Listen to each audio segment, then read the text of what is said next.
and then they broke to the Protestants, and the Protestants broke up, and then the Catholics broke up, and then pretty soon you have all these, at least the Muslims, they only have Shia and Sunni, so it's like, it's much easier to track up. But everybody breaks it all up, but they still have a lot in common. Matter of fact, they all have the same God. That sort of helps for the start.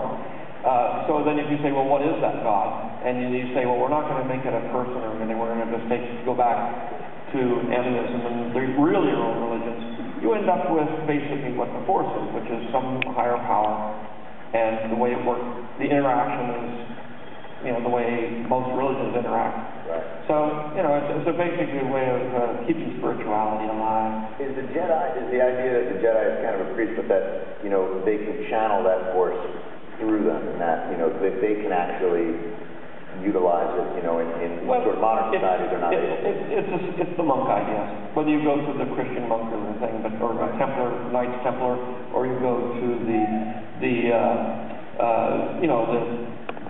Buddhist monks, or the, Kung Fu monks.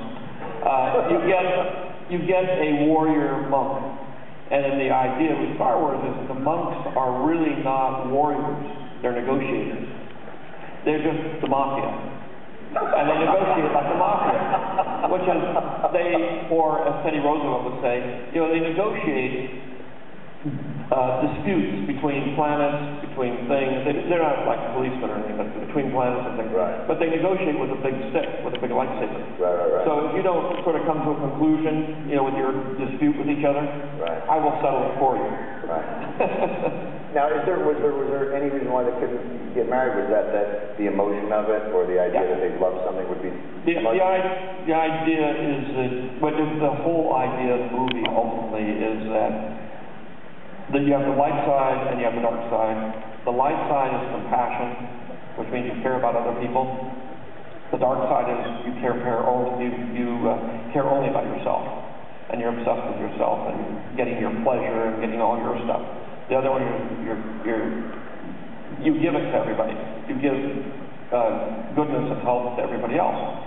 So the issue of love. There's a line between loving somebody compassionately and caring about them and helping them, but the other line is not to be greedy.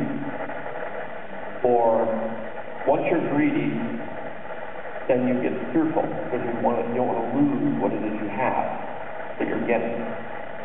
So you have to learn to give up everything. And ultimately, for a Jedi Knight, it's very easy to give up. But one of the things they give up is marriage. They can still love people, but they can't possess them. They can't own them. They can't, demand that they do things. And they have to be able to accept the fact, one, of their mortality and they're going to die, and not worry about it. That the loved ones they have, everything they love is going to die, and they can't do anything about it. I mean, they can protect them as you would ordinarily protect, get out of the way of that car, somebody charges you with a gun and knock the gun out. But there is an inevitability to life, which is death, and you have to accept that. The problem with, and this is a mythological idea that goes way back, to Hades, where once you get power, it corrupts you. So if you say, Anakin, he fell in love with Padme, and became possessive of her. He got jealous and all those things. And then when he found out that she